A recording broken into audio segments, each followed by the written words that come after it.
So it has been over a year since I've owned this bad boy here, the Sony A7S Mark III. And I have been in love with this camera since I purchased it. It's been something that I never thought I would get the chance to experience because I've been through cameras left and right. And this one has just been something that has really changed the game for me when it comes to video creating, taking photography, and so much more. I'm hooked on this camera and there's so many things that I love about it. There is a couple of gripes, but there's not as many gripes as there is so many good things that I love about this camera. And today we're going to be talking about 5 of my favorite things about this camera itself. And then we'll talk a little bit about the things that I wish were different, but it doesn't compare to the things that I love about this camera. First off, the camera build. This thing is sturdy, okay? It's mostly metal and it's a little bit of plastic. Most of my lenses are actually plastic, unfortunately, because I don't own any G Master lenses or anything like that. But this Tamron lens with this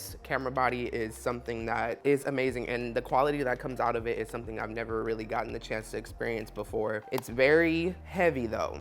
That's the only thing that really bothers me about this camera is how heavy it is, especially when you put it on something like a gimbal or a tripod. It weighs it down significantly. I'm not too sure what the weight is, but I'll put it somewhere on the screen at the moment. But besides that, I don't have any other issues because the body itself is very nice. When it comes down to the pad that's in the back, we also have a bunch of flaps that open on the side. And then as you can see here, it holds a whole bunch of different things like a USB-C port, the mic port, and so much more. And there's also a full HDMI out on the side of this as well too, which is very convenient when you want to use a monitor, any type of external monitor that takes an HDMI cord. Plug that right in and then you'll be able to see exactly what's on the camera. Now this thing in low light is honestly ridiculous. It doesn't matter what lens you put on. They put so much low light capabilities into this camera body that it's mind-blowing. I didn't expect it to work so well at nighttime. You can see almost everything, and sometimes even when you're doing it at night, it looks like it's daytime, which is crazy to me. But I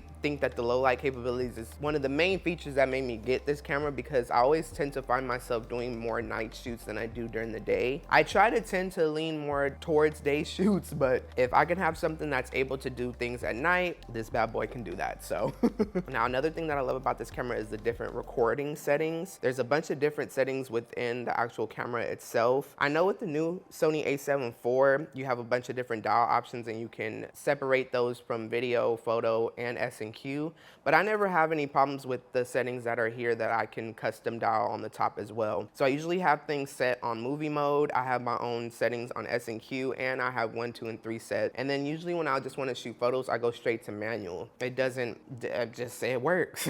For me, that's what works. And I don't want to change or switch anything up in my procedures from when I'm filming or shooting, because I'd rather keep it simple than get complicated and have all these different button functions and end up forgetting what half of the buttons do in the first place. And then speaking of recording settings, that goes into the next thing that I love about this, and that is the flip screen, of course. It does a full 180 and you can flip it out. You can flip it out and turn it back towards you. And I think that nowadays every camera should have a flip screen. I know a lot of people like the old Sony flip screens, how it just tilts upward, but like this comes in very convenient, especially when you're doing top-down shots and much more. So I'd rather have a flip screen than just a tilt swivel screen. And it's touchscreen as well, so you can go through all the settings just by the flick of your finger. And I think that's very convenient, especially when you're trying to rack focus and do so much more where you need something of a touch feature on a camera like that. But every camera should have a flip screen at this point. What are you doing? And then the last is just the ease of use. It's very simple to understand and to learn. There's plenty of videos if you get confused, but I was able to just pick this up and really figure it out myself, especially when it came down to recording. All you gotta do is press that record button, make sure that you have your settings set up the way that you want them to, mess around with the ISO, and you pretty much have your ready to go. This could be a cinema camera for all we know. I might not have all the stuff to make it a cinema camera, but the quality that comes out of it is already cinema line. So it's one of the main reasons that I got this camera in the first place, because I knew that there were other cameras out there that could do all the same features, but it was just something about this one that caught my eye when I first purchased it. Now, a couple of the gripes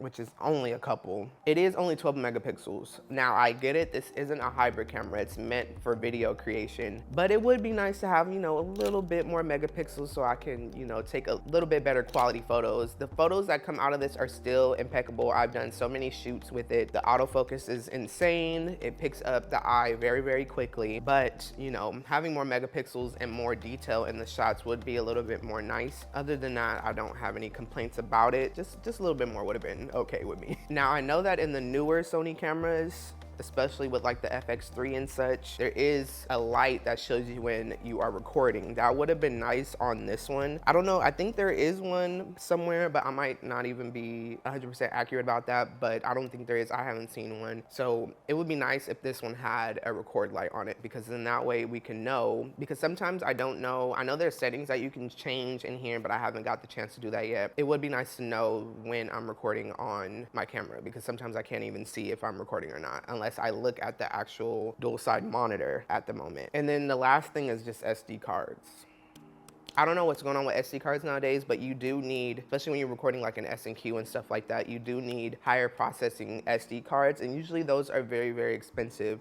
I don't have any of those in my camera at the moment. I just have some standard ones that are like 128 gigs, 256 gigs and such that allow me to record at longer length. It doesn't allow me to do different file sizes because the Sony A7S III has different file sizes that you can do for recording. But unfortunately, I don't have those SD cards because they cost like an arm and a leg. Eventually, I will probably end up getting one, but right now I'm cool with what I have. Again, use what you have. I always try to reiterate that to people, use what you have. But yeah, other than that, this camera has been my baby. I have multiple lenses. Well, I have 2 lenses, but I usually loan other ones and borrow other ones. But this is my main lens that I use, which is the Tamron 28-75. And then I have a Black Pro mist filter on it and this small rig cage as well. I actually have a different build for this camera, but I haven't done a video on it. So if you guys want to see a video about the other rig that I use, then I will totally do that if you guys want me to. But that is pretty much it for this video. Make sure you subscribe right there. And then over here to the right is a video that YouTube will recommend that you would enjoy